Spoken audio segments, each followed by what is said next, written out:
Hello and welcome to the News at 7, where we get to the heart of the day's stories in communities across Scotland. Tonight, campaigning in the Hamilton, Larkhall and Stonehouse by-election enters its final hours. We'll have the latest from the South Lanarkshire town that's found itself at the centre of Scottish politics.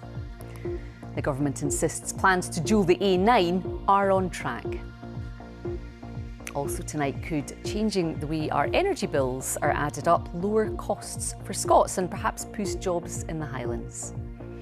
And good news for pet lovers. Edinburgh scientists say having a dog at home could help prevent childhood eczema. We'll also have all the sport with Sheila. What have you got for us tonight, Sheila? We speak to world silver medalist Gemma Reekie, who is one of more than 100 athletes who are campaigning to bring the 2029 World Championships back to the UK. Hi, I'm Laura McKeever. Welcome to the News at 7.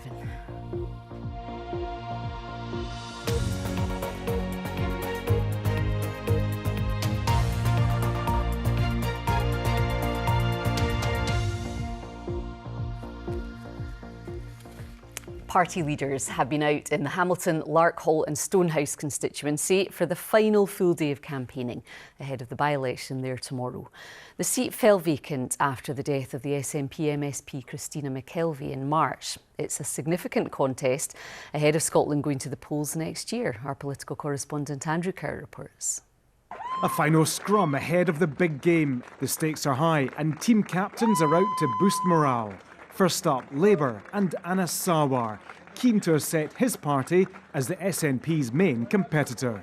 This is a campaign we are fighting to win. It's between ourselves and the SNP, and I am confident that people here will reject SNP incompetence, reject SNP waste and reject SNP failure. Sniffing the air on the campaign trail just down the road, the SNP leader scents victory. He hopes to retain the seat. Obviously it's up to the voters to make their choice, but they have a very simple and clear choice. They'll either have an SNP MSP at the end of tomorrow, or they'll have a reform, a Farage MSP. Both parties of government keen to set the terms. Round the corner, reforms sell that they can be the disruptors.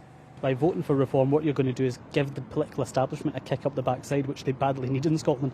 We have 5 political parties in Holyrood that basically agree with each other on everything. What reform is doing is shaking up the system.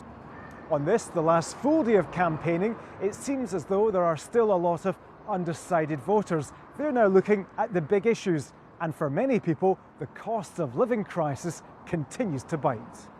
I'm struggling the whole point because none of them really represent local businesses here. I mean, we've been here for 17 years and we've just watched the steady decline in Hamilton. And have you decided who you'll vote for? No, not yet. Not yet. I think I know who, but I'm not 100%.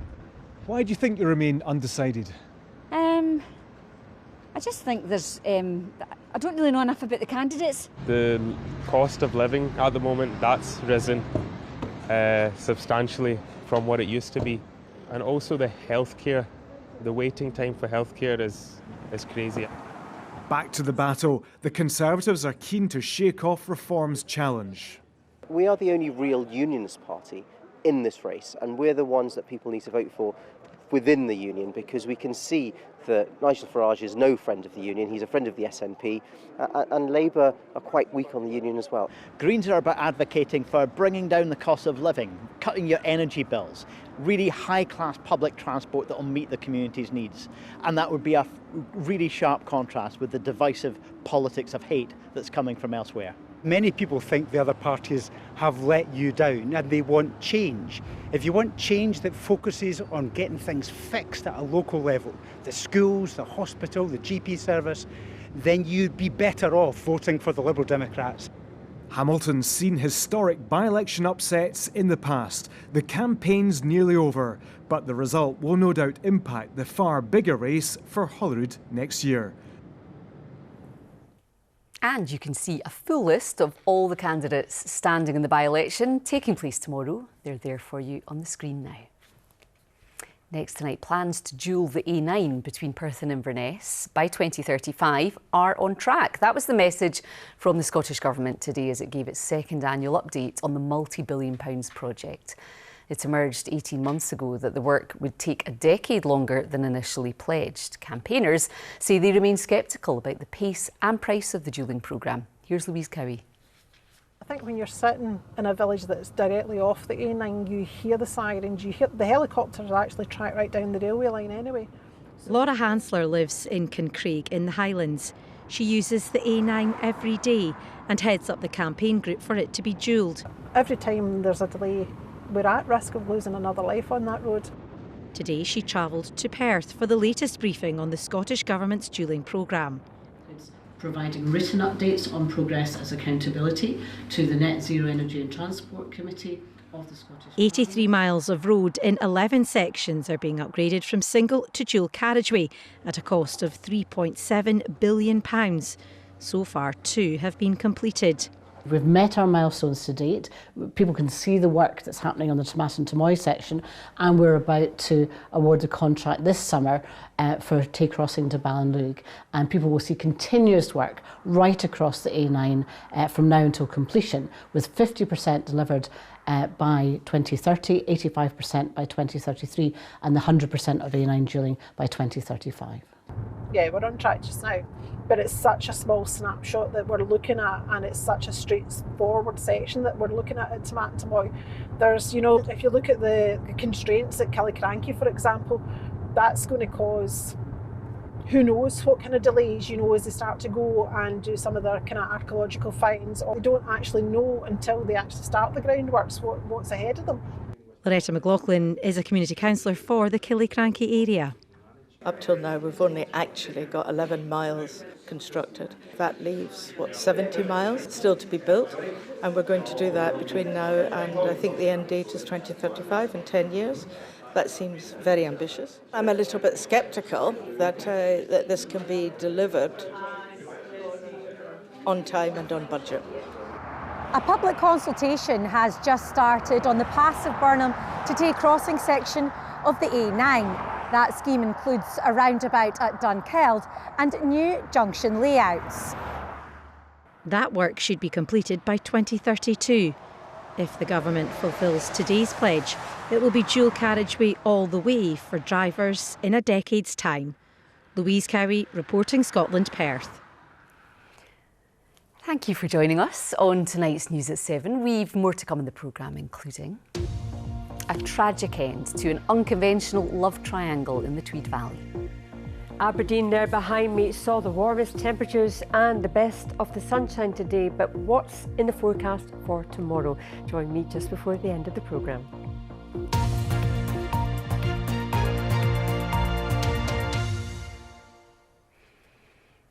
Right, let's take a look now at an issue that affects all of us, the cost of energy. A House of Lords committee has backed a move from a one-size-fits-all UK-wide tariff to something called zonal prices. That means areas which produce more electricity would pay less, potentially including areas like the Highlands. Now, there are also hopes that lower energy costs in more rural parts of Scotland could attract big businesses looking to lower their overheads. The energy provider Octopus backed the idea of zonal pricing, and I spoke to their head of policy, Jack Richardson. Zonal pricing is a really common electricity market design. Lots of other countries use it. It does two important things. The first one is that it sets the electricity market price along the lines of local supply demands in different areas. So at the moment, Scotland, for some bizarre reason, because of our national pricing market, pays the same amount for its electricity as London does. Because whatever the most expensive bit of electricity is across the country, we all pay that same price. The second thing it does is by having more signals in the market, it makes the whole system work better. And this is where the really big savings come in, because those higher costs are basically socialised across everyone's bills. So what's driving those costs? You've got wind farms, particularly in Scotland, being paid to switch off when it's windy, and then gas plants overpaid to switch on in their place. So by sorting out the market and making it function properly, basically, you're lowering bills everywhere. But would it end up being fair to people in an area like London, say? Would it not end up possibly being more volatile? And why should people in an area which doesn't have a lot of local supply have to pay more? Yes, definitely. So it's definitely fair. So first of all, Londoners would still get a bill cut. They'd be paying higher prices than everyone else, but they would still have lower bills. But we think it's fairer that the areas that build more generation, the generation that the country needs to reduce our reliance on imported gas, gets the bill cuts. So Scotland's built loads of really cheap wind farms. It should be able to feel the benefit of those. But is the problem here that this is just not the way that the system has been set up here at all? What kind of change would need to be required? So the change is zonal pricing. And basically what's happened is we used to have a system which was dominated by lots of big nuclear power stations, big coal power stations, and then some gas power stations. They don't work with the kind of power system that we have today, which is building more and more wind and solar in particular. So if you like, we've built an entirely new grid, but we haven't updated the rules that run that grid. Just briefly, do you think that's likely to happen anytime soon? Basically, the ball's in the government's court. It can decide to do this tomorrow if it wanted to. It should just crack on. I think that's what the Lords are saying. That's what everyone in the energy sector is saying. And there are also many that believe that this could spark a change as well in places where certain industries were based, that they would actually end up going to places where power was cheaper. Yeah, you could definitely see certainly generation moving to more useful areas of the country and building wind farms in places where they won't simply get switched off. And you might get new investments. So, for example, the government's really keen on new data centres. You might get new data centres setting up shops or other kind of more energy-intensive businesses. We need competitive electricity prices, basically, in order to attract this kind of investment, and we're not going to have that as long as we have national pricing. OK. Jack Richardson of Octopus Energy, many thanks. Right, let's get a roundup now of the stories making the BBC News website in Scotland. A body has been found after a Scottish man went missing in Portugal. Greg Monks from Cambuslang had travelled to the Algarve for a stag party on the 27th of May. A third teenager has been arrested and charged in connection with the death of Caden Moy in North Ayrshire last month. Caden from East Kilbride died following a disturbance on Irvine Beach. Plans for a horse racing track near the historic Bannockburn battlefield site have been refused. The Scottish Government says it would have an adverse effect on the site. Up to £24 million is to be invested in a port on the West Highland coast. Those involved say the Kinshorn dock would create 1,500 jobs once it's expanded. And staff at the University of Edinburgh will go on strike on June the 20th in a dispute over proposed budget cuts. A further 5 days of strikes are then planned for September. And for more information on all of these stories, you can scan the QR code. It's there for you on the screen now, and it will take you to the BBC Scotland News website. In remote parts of Scotland, emergency medical care can obviously take a bit longer to reach patients.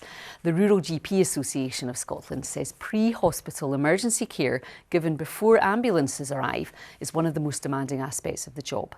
A group of them are taking part in a relay race from Stornoway to Kirkwall to raise money for 2 charities which support their life-saving care and help provide vital equipment. Dr. Charlie Siderfin is a GP and rural emergency physician. We're going to do a relay of a sandpiper bag, I'll tell you a bit more about that maybe later, from Stornoway to Orkney to arrive in time for the start of the Island Games. It's around about 1,000 kilometres, and we've broken that down to 25 stages. And what we'll have is rural GPs and rural practitioners bringing this bag 1,000 kilometres over to Orkney. Tell us about the bag and why it's important. So the Sandpiper Trust is a trust that works alongside Basic Scotland, which for the last 30 plus years have been providing training and support for rural GPs and rural practitioners across Scotland for the delivery of pre-hospital care.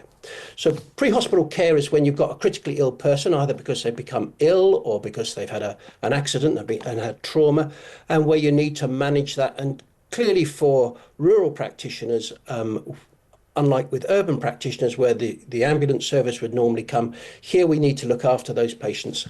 And Basic Scotland provides courses, and one of those courses is the pre-hospital emergency care course, which lasts for 3 days.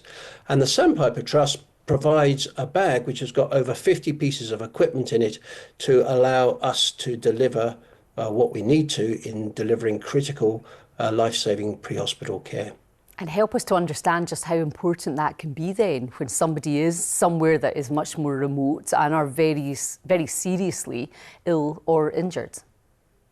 Yeah, absolutely. So I used to work out on Westray, one of the outer islands here in Orkney, and depending on the weather and the availability of the helicopter, it would take a minimum of 2 hours for the helicopter to arrive to evacuate a critically unwell patient. And so, and sometimes it was much longer, depending on weather or other jobs that the helicopter was needing to go to more with higher clinical priority. And so our job there would be to stabilise the patient, to look after them. Maybe if they've had an accident, we'd need to resuscitate them with fluid. Maybe if they're critically unwell, we'd need to give them IV fluids and antibiotics or whatever. And then we would need to manage them and to make sure that they remain as well as can be until the evacuation comes. How much of a difference does it make then, being able to have, even if it is provided by charity, being able to have these things at your hands just to help to make these critical situations better? Just an enormous difference, because it's not just the bag, it's the training that comes with it. And so the two things are completely dovetailed to it. And in terms of recruitment to rural areas, and as I'm sure you're aware, recruiting general practitioners and nurses to rural areas can be really quite difficult. Being able to provide potential applicants with the promise of pre-hospital emergency care training and the sandpiper bag makes a huge difference. That was Dr. Charlie Siderfin speaking to me earlier. Still to come, weather with Judith and how dogs might help children with eczema. First though, let's get the sport with Sheila. Hello there. We'll start with athletics because 8 years ago the World Championships were held in London, and now more than 100 of Britain's most renowned athletes have written an open letter to the Prime Minister urging the government to back a bid to bring the event back to Britain in 2029. One of the signatories is Scotland's Gemma Reekie. I spoke to the double Olympian earlier and started by asking her how important it is to have global events in the UK. I think it's amazing. I think we've seen it loads of times before, from Glasgow when the Commonwealths were there. Then we had London, obviously, Olympics, and then London World Champs in 2017. And I think it's important for the athletes competing, but also to inspire the next generation coming through. I think we see that every time, and it attracts more people to their sport. And I think it brings us together as a country as well, and everyone gets behind us. And we've always got such a great crowd and on the telly and things like that. So I think it's amazing in every aspect. And you were a torchbearer, weren't you, for London in 2012? I remember that amazing photo of you. How much were you inspired by that? Being the torchbearer brought home to me how close it was. And it made me think, like, oh, I can do that. I can, like, I'm part of it already, and I want to be part of it more, and I want to make those Olympics. And it really, really inspired me, I think, to push on and believe that that could happen. And I'd like to think that could happen to more young athletes watching if we get that London World Champs. Before then, we're going to have the Commonwealth Games in Glasgow. How exciting is that for you and for other British athletes? I think it's so exciting to have it at home, and you know, we travel all over the world, but nothing beats having a home games and having that home support. And yeah, to have Glasgow next year, it'll be so special. And yeah, it does make you more excited as well for those champs being at home. For you at the moment then, it's in the midst of the outdoor season. Is it all about really building towards the World Athletics Championships this year? Yeah, we've got a funny year this year with such a long summer, so we're really building towards that. And yeah, it's exciting, everything's going really well, and yeah, aiming towards that World Champs is a big thing. OK, football now, and the domestic season may be over, but the week ahead provides a great opportunity for some lesser capped players to catch the eye for Scotland, with friendlies against Iceland and Liechtenstein. One such player is Max Johnston, who made a 2-minute international debut in March, but is desperate to add more caps following a league-winning season in Austria with Sturm Graz. Johnston says the silverware won across the continent by the likes of Scott McTominay, Billy Gilmore, Andy Robertson and Lewis Ferguson can only benefit the national team. It's amazing to see how many trophies and so many different countries that the boys have won. So, no, it's amazing to see for Scottish players doing so well abroad, and no, it's really encouraging for us that players are starting to win titles now and win cups. So I think that's going to be huge for us. Had a lot of success, so for me it was a great opportunity. Now to rugby, and Glasgow Warriors fullback Josh Mackay says his side need to focus on themselves rather than their opponents if they are to upset the odds and beat Leinster in Dublin this weekend. Mackay, who has recently returned from injury, believes it's all about mindset as they look to book a place in the URC final, but that will require them to overturn 2 recent defeats to the Irish Giants. Obviously Leinster away is a big game. You know, we see a lot of teams go over there and struggle, and I guess that's a credit to what they've built over many years. They've got a hugely deep squad, and they show every year that they can go deep into these comps. So yeah, obviously we know what's ahead of us. Like, they've certainly been the benchmark in the URC this season. As ever, there's plenty more sport to enjoy on the BBC Sports Scotland website, including a preview of Scotland's friendly double-header. Still lots going on, Laura. Lots to keep us busy this summer. Always. Sheila, thank you so much. Now, some good news for pet-loving families. Edinburgh scientists say that having a dog at home could help prevent eczema in children who are genetically prone to the condition. They found children predisposed to developing eczema were less likely to get the condition if they were exposed to a dog in early life. Professor Sarah Brown from Edinburgh University's Institute of Genetics and Cancer explained the findings to me earlier. We started trying to address a real challenging question that arises in clinic from patients and families affected by eczema.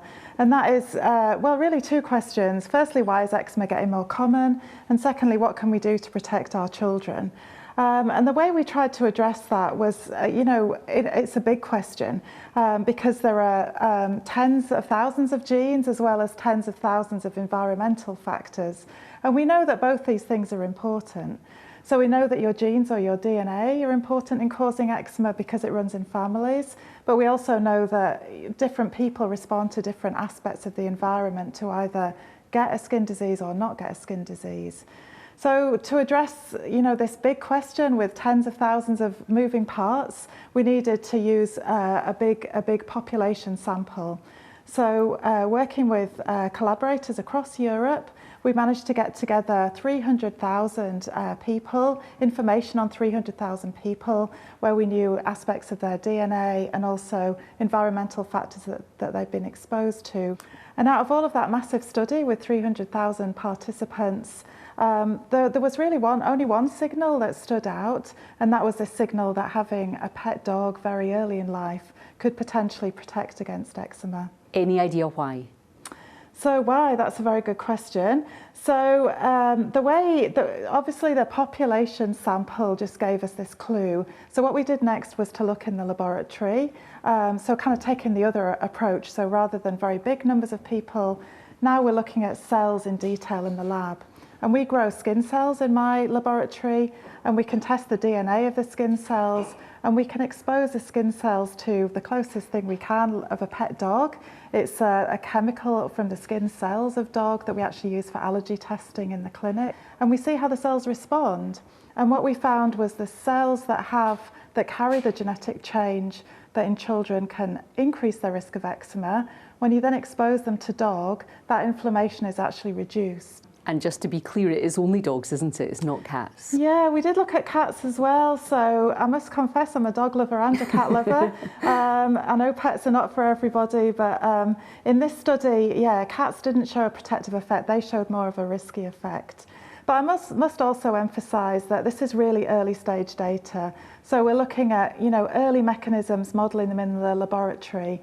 And we've got many more steps in the pathway before we can actually implement this in clinic or implement it, you know, for real families that are wanting to protect future children from eczema. There's a lot more work that would be needed before we can do that.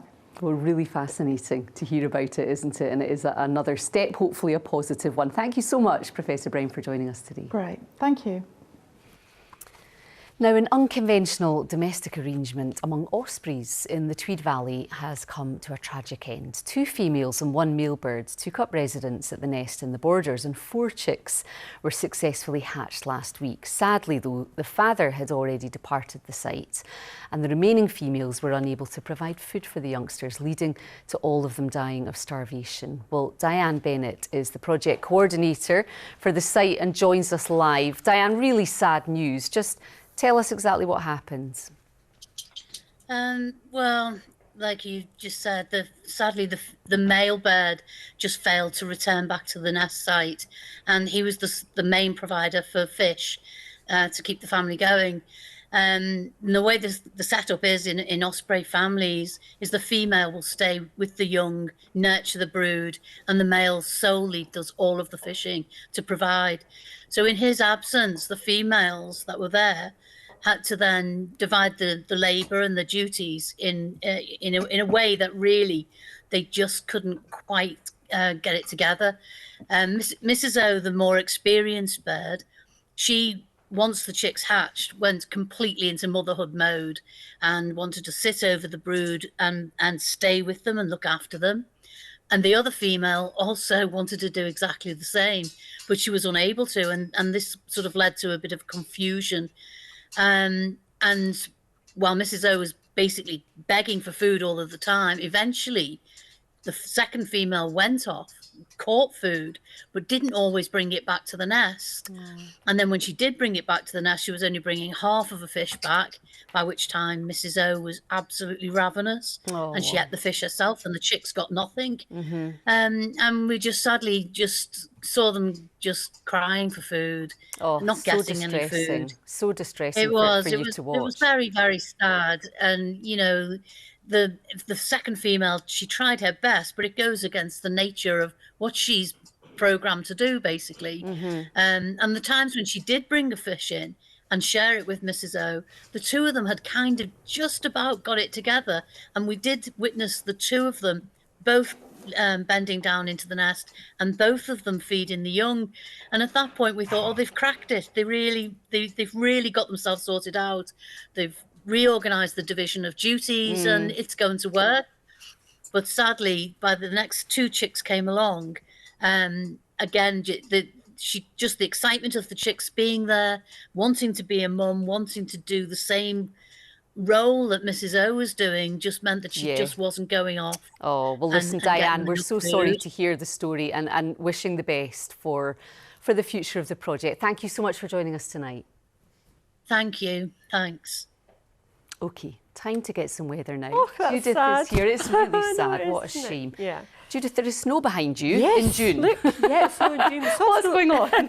Cold air. The source of the air is actually Greenland, and that's what's, even though it's coming in from the southwest, it's coming round the low pressure and bringing cooler air across the country, turning the showers to snow, which is what we've seen there. Actually, we saw snow at this time last year. There we are. We've seen snow over the Trossachs as well. So there's been a bit of snow over the higher ground, and those showers not going anywhere fast because it's all about the low pressure still with us. It does lose its grip a wee bit as we head through the next few days, but showers never far away. This little feature here just might bring some rain. There's still a bit of if and but about it across southern Scotland tomorrow. Then it's back to showers and some drier spells, some sunshine in between, and this coming our way on Saturday. So as far as tomorrow morning is concerned, it looks like there could be a fair bit of cloud across southern Scotland and maybe some shiny rain pushing in here eventually. 6-7 Celsius, a cool fresh feel first thing, not as windy as we've seen of late.